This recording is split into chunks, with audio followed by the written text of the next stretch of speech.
my name is April and I'm here today to show you how to crochet. Let's get started. Today I'm going to teach you how to read a chart and give you a couple tips. First, you need to decide what you're going to be doing, what you're going to be making. If you're going to be making a square, that means that you work your project back and forth. If you're doing a hat, you're going to have to work your project around. First, I'm going to talk about if you're just doing a regular square. If you're working back and forth, you're going to have to mark what side of your project is the back, because that is where your not so good side is going to be, like where you keep your tails when you switch colors. Always be mindful of what side is your back, because you're going to want to hide your tails. And just keep pushing them to the back whenever you go to do your work, and that'll help a lot.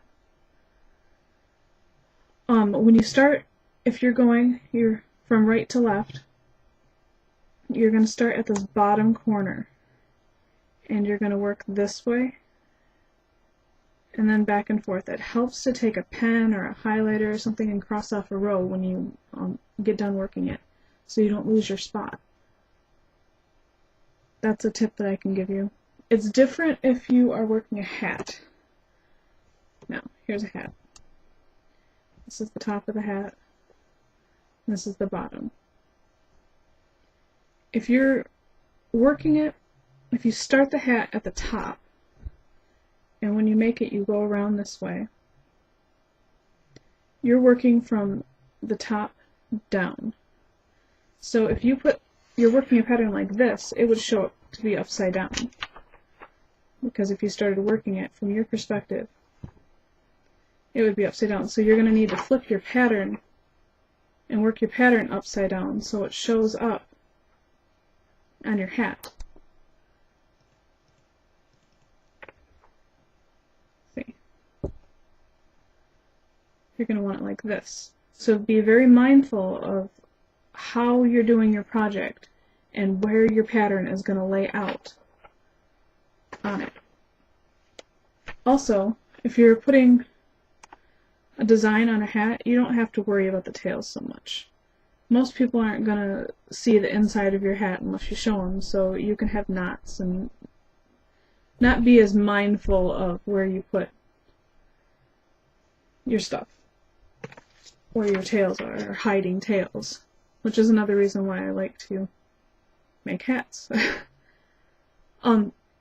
But you can make bags and do the same thing and put liners inside to cover the tails.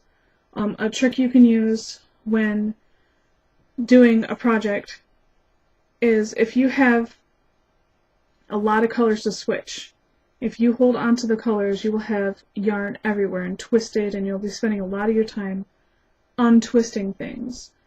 Well, if you get some yarn and you start your project, instead of keeping it connected to the yarn, just leave like a big piece and cut it. And then you just have a tail hanging down that you can pick up later. It'll make more sense if you have a project in front of you. And once you get practice in switching colors, you'll see what I mean by how the yarn gets tangled. So if you leave yourself a whole bunch of yarn, like a strand, kind of like 1.5 foot pieces, it'll be a lot easier to work with. But to each their own, that's just a style, that's a tip to help. And if you don't carry your tails through your whole work, you can get a needle and hide the ends as well, and just stick them up under the stitches. That's about all the tips I can really think of. If you have any other tips, feel free to leave them in a comment and share it. I'm sure people would really appreciate that. Thanks for watching.